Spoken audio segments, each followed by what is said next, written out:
श्री शिवाय नमस्तुभ्यम, हर हर महादेव। आज की इस वीडियो में हम जानेंगे पशुपतिनाथ व्रत विधि।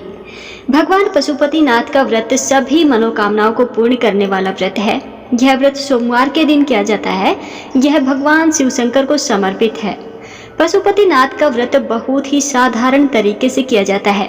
इस वीडियो के माध्यम से हम पशुपतिनाथ व्रत के बारे में संपूर्ण जानकारी देंगे, जैसे कि यह व्रत कब करना है, किस वार को करना है, क्या क्या पूजन सामग्री चाहिए, क्या क्या इसके नियम हैं और कब करना चाहिए। अतः वीडियो में लास्ट तक बने रहे। सबसे पहले हम आपको बता दें कि पशुपतिनाथ का जो व्रत है वो किस दिन करना चाहिए। तो पशुपतिनाथ भगवान का व्रत जो है सोमवार को किया जाता है। जिस मंदिर में एक व्रत करे उसी मंदिर में सभी व्रत करने हैं। इसमें सुबह और शाम दो समय पूजा की जाती है। पूजा में सुबह के समय इतना सामान ले कि वह शाम की पूजा के लिए भी पूरा हो जाए। अब आपको बता दें कि कितने सोमवार ये व्रत आपको करना होता है। तो पशुपतिनाथ भगवान का व्रत जो है 5 सोमवार किया जाता है। अब इसकी पूजन सामग्री के बारे में बात करें तो जल, पंचामृत, बेलपत्र, पुष्प, धतूरा, फल, चंदन, चावल, कलावा, जनेऊ, अबीर, गुलाल, साबुत मूंग, काली तिल, जौ, दीपक आदि। वैसे आपके पास जो भी सामग्री उपलब्ध हो उसी से आप पूजा कर ले, लेकिन शाम की पूजा के लिए 2 सामग्री बहुत जरूरी है जो कि आपको इसके अलावा लेनी होती है। शाम की पूजा की 2 विशेष सामग्री। शाम की पूजा के लिए वही थाली लेकर आपको जानी है और मीठे का प्रसाद आपको अलग से बनाना है। प्रसाद में आप हलवा या खीर बना सकते हैं। प्रसाद बाजार से नहीं लाना है, घर में ही बनाना है।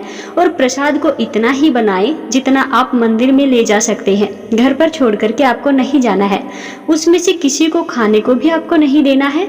और 6 दीपक आपको साथ में लेकर के जाने हैं। दीपक आप मिट्टी के भी ले सकते हैं, नहीं तो आप आटे के दीपक बना सकते हैं। ध्यान रखना, जब आप आटे के दीपक अगर बना रहे हैं तो उसमें नमक आपको नहीं डालना है। आटे के दीपक बना लेने हैं और उसमें आपको घी भर लेना है। अब आपको बता दें कि सुबह शाम की पूजा आपको कैसे करनी है। तो सुबह की पूजा आप शिव मंदिर में जाकर के रोजाना की पूजा की तरह ही करें और थाली को घर पर लाकर रख दें। शाम को इस थाली को पूजा के लिए ले जाना है। शाम की पूजा प्रदोष काल के समय करनी है। घर का बना प्रसाद, हलवा या खीर एक पात्र में आपको रख लेना है। घी के 6 दीपक आपको लेने हैं। 7वां कोई भी दीपक या बत्ती आपको नहीं लेनी है।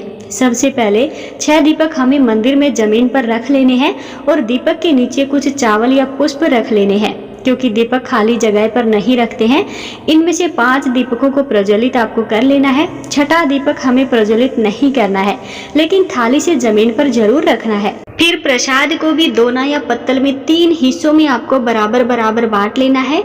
तीनों प्रसाद के पात्रों को भी जमीन पर रख लेना है। फिर आप अपनी पूजा करें। आरती के लिए नीचे रखे दीपक में से ना उठाएं। आप वैसे ही आरती कर सकते हैं या फिर आरती के लिए आप कपूर ले जा सकते हैं, उसी से आपको आरती करनी है।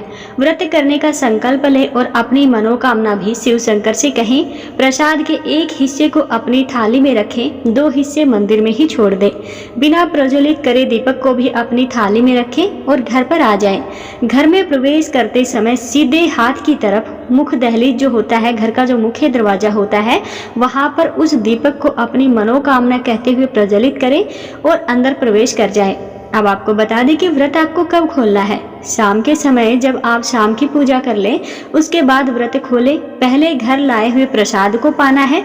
उसके बाद आपने जो भी घर में बनाया हो वो ग्रहण आप कर सकते हैं, लेकिन आपको सात्विक भोजन ही ग्रहण करना है। दिन में आप फलाहार भी कर सकते हैं। अब आपको इन व्रतों का उद्यापन कैसे करना है। तो पशुपतिनाथ व्रत का उद्यापन 5वें सोमवार पर करना है। उद्यापन के लिए कुछ विशेष नहीं है।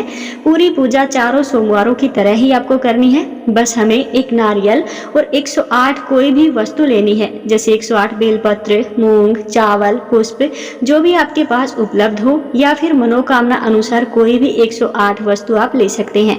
उन 108 वस्तुओं को शिवलिंग पर एक एक करके श्री शिवाय नमस्तुभ्यम बोलते हुए अर्पित करें और एक नारियल जो आपने लिया है उस पर कलावा लपेट लेना है। और दक्षिणा के लिए 5, 11, 21 जो भी आपकी श्रद्धा हो आपको पैसे ले लेने हैं। इसे शिवलिंग पर अर्पित करते समय ध्यान रखें कि नारियल हमें जलाधारी पर नहीं रखना है, उसे नीचे जमीन पर ही रखें और बाबा से मनोकामना पूर्ति के लिए प्रार्थना करें। बाबा 3 महीने में आपकी मनोकामना जरूर पूरी करेंगे। इस तरह आपके पशुपतिनाथ व्रत संपूर्ण हो जाएंगे। अब बात करते हैं कि क्या हम व्रत बीच में छोड़ सकते हैं। अगर बीच में कोई काम आ जाए तो व्रत को आप छोड़ सकते हैं। कोई विशेष परिस्थिति ना हो तो साधारण व्रत अवश्य रखें। तब आप दिन में भोजन कर सकते हैं, लेकिन उसे गिनती में ना लें। अगर उस दिन आपका कोई चौथ या अन्य कोई व्रत आ जाए तो भी यह व्रत नहीं करें। अगर आपकी सुबह की पूजा हो जाए और शाम को रजस्वला धर्म आ जाए तो भी व्रत मान्य नहीं होगा। इस तरह आप सभी नियमों को धारण करते हुए पशुपतिनाथ भगवान का व्रत करें। भगवान आपकी मनोकामना जरूर पूरी करेंगे। तो दोस्तों, ये थी पशुपतिनाथ व्रत की विधि। उम्मीद करते हैं कि आपको हमारे द्वारा बताई गई जानकारी अच्छे से समझ आई होगी। फिर भी अगर आपको कोई बात अच्छे से समझ नहीं आती है तो आप कमेंट बॉक्स में हमसे पूछ सकते हैं।